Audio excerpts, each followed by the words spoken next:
Hello friends. आज मैं आपसे साइको किलिंग के बारे में बात करूंगी।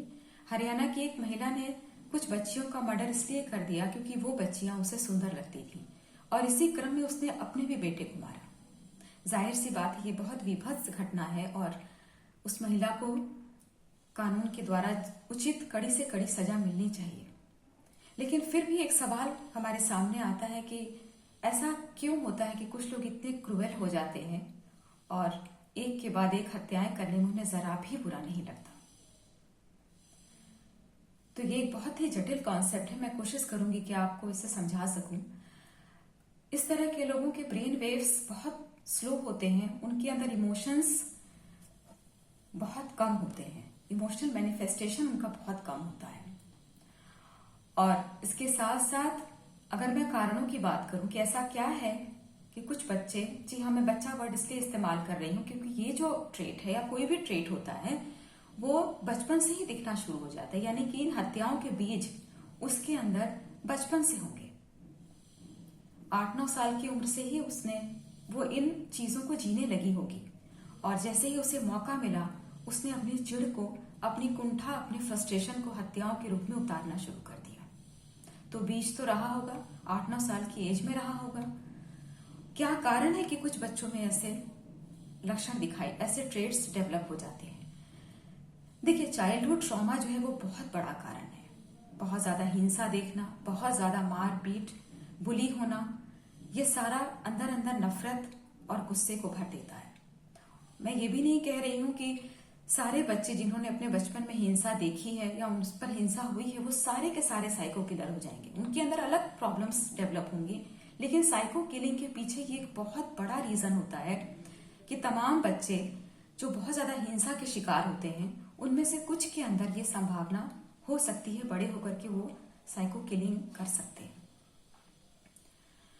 तो बहुत ज्यादा दुखद बचपन, मारपीट, आसपास हिंसा या उसके साथ हिंसा होना, ऐसे लोगों के साथ हिंसा होना, अब्यूज होना, सेक्सुअली उनको अब्यूज किया जाना या उन पर बिल्कुल ध्यान नहीं देना, उपेक्षा करना, वो कुछ कह रहे हैं, वो अपनी भावनाएं व्यक्त करना चाह रहे हैं मगर उनकी भावनाओं को उस समय पर बिल्कुल शट करा देना, ये सारा कुछ एक आक्रोश भर देता है और ये बड़े होकर के किसी न किसी कारण को ढूंढ करके, किसी वजह को ढूंढ करके, किसी वजह को सामने रख करके अपने उस इमोशनल फुलफिलमेंट को वैलिड ठहराते हुए हत्याएं करते हैं।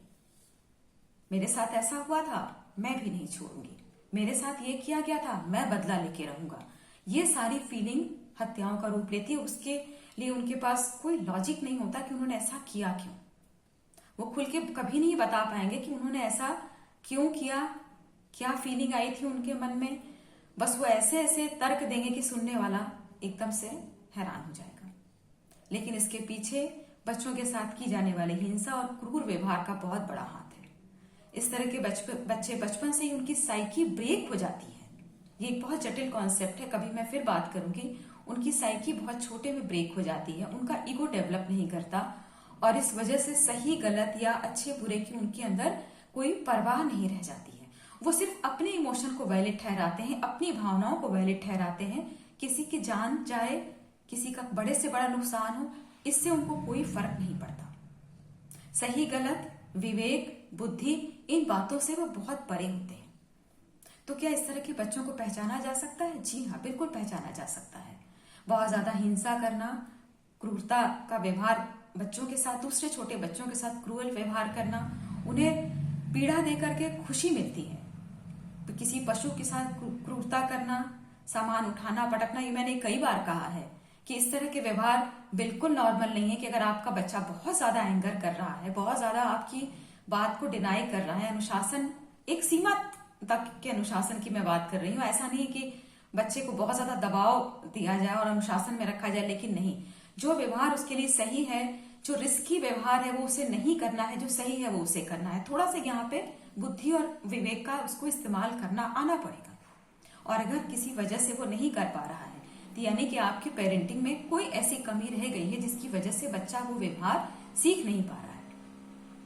यहाँ पर फिर मारपीट आती है, मारपीट के वो व्यवहार सिखाया जाता है, ये और जहर का काम करता है।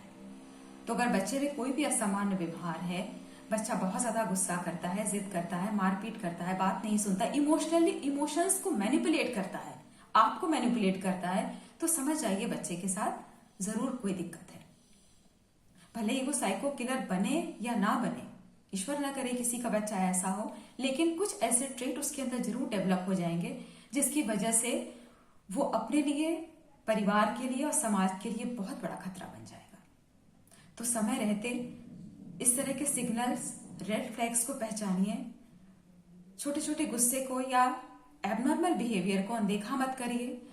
इमोशनल अप्स एंड डाउन्स है, बहुत ज्यादा इमोशंस है, बहुत ज्यादा रोना, एंगर, मारपीट, तो फिर अलर्ट हो जाइए, कोई दिक्कत उसके साथ है। अलर्ट होना बहुत जरूरी है। पहले दूसरे स्टेज पर ही अगर आप अलर्ट हो जाते हैं, जाहिर सी बात है आपका बच्चा सही लाइन में चला जाएगा, क्योंकि बच्चे बहुत बड़ी पूंजी होते हैं। मैंने अपने कई वीडियोस में इन बातों को दोहराया है, आज मैं फिर कह रही हूँ, आपके बच्चे बहुत बड़ी पूंजी है।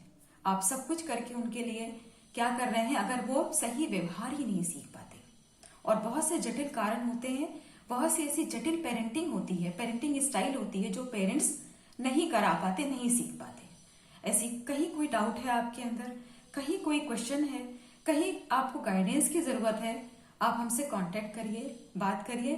थेरेपी मेथड्स में बहुत सारी ऐसी चीजें हैं, बहुत सारा ऐसा एडवांस टेक्नोलॉजी है जिसको सामने रख करके इस तरह के बच्चों को ठीक किया जाता है, और ऐसे बच्चे सक्सेसफुली अपनी लाइफ में आगे बढ़ते हैं।